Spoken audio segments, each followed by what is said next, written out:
Hello everyone and welcome to another installment of White Guy Talks About Road Trip. This is episode 3, and if you little chicken nuggets want to try the trip out for yourself, swing by my Patreon. There's a trip planner you can download for free, and you can also see behind the scenes footage of this trip for exactly $0. Jesus Christ, it's Jason Bourne. But only if you're cool. So let's cue the intro. Last summer I took a road trip across Canada with some friends, but because of COVID we couldn't really visit major cities, hotels, or restaurants along the way. To make things interesting, we took some side roads, saw a lot of parks, and camped for 12 days. This is how it went.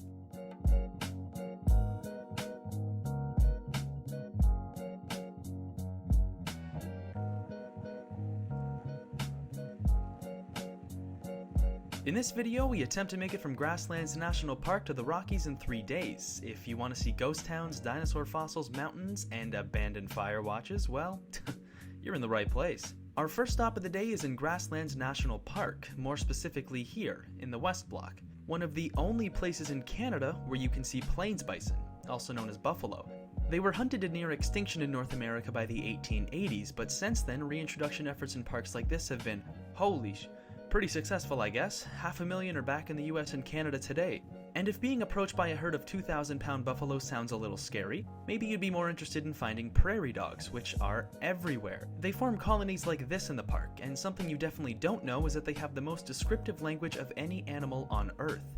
At least that we've been able to decipher. Scientists have determined that they can describe humans approaching their burrows down to the color of their shirt to warn others. Equally surprising is the fact that their mating season is only 1 hour long once a year, unlike humans, which actually, since the start of the pandemic, maybe that has been the case. And this horrible transition brings us to our next stop, where we reach Climax. Seriously, there's a town called Climax right next to Grasslands National Park.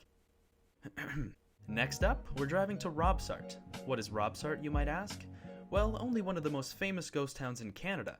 The town itself tells a pretty unfortunate tale dating back to the 1910s, when it was a prosperous settlement along the Great Western Railway.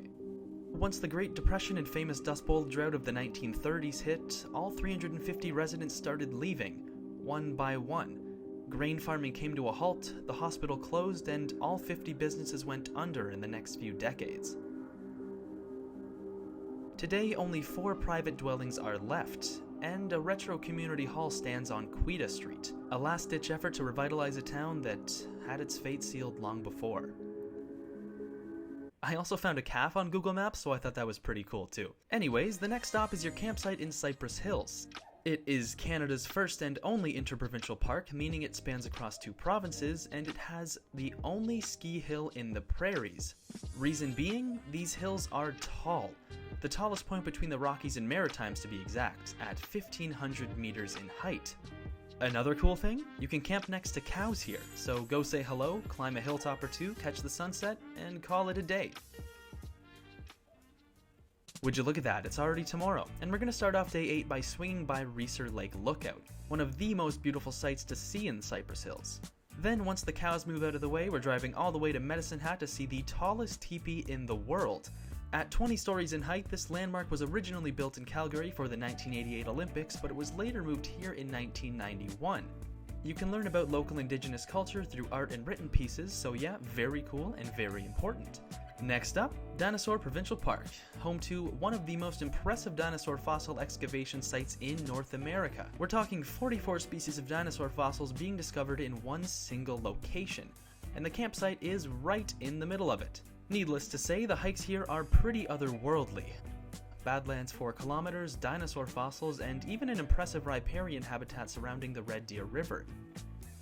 It boasts a collection of century-old cottonwood trees and even a few mule deers feeding nearby. But of course, the Garden of Eden wouldn't feel right without a serpent, so prairie rattlesnakes also share this space. They're one of Canada's only venomous snakes, so stay on the trails and keep an eye out. When it's time to settle down for the evening, make sure to pour yourself some of Alberta's finest Chardonnay, and then catch some Z's. When you wake up for day 9, just know it's your last day in the Prairies. In a few hours, you'll be seeing this in Canmore. It's the first major city you'll find in the Rockies, so I'd recommend a quick boardwalk hike along Policeman's Creek. Then, somewhere you might have heard of, I don't know, it's pretty low-key though. Banff, the most popular national park in Canada with 4 million visits a year. Yeah, Tough look during a pandemic, but I feel like I'd be killed on sight if I made a cross-Canada trip planner without taking you through Banff, so explore the city and then keep on driving. Our next stop is in Yoho National Park, and would you look at that, we're officially in BC. Here is some high-quality footage of us crossing the border, seems rather fitting to how we're feeling after 9 days of camping. And one hike you should absolutely do in Yoho without a doubt in my mind is Paget Peak, right here.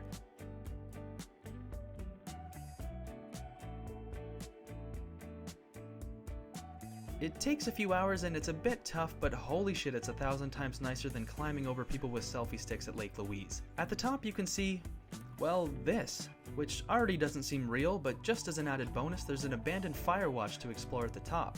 Until the 1970s, these buildings were placed on mountaintops in the Rockies and manned with one goal: to spot forest fires before they got out of control.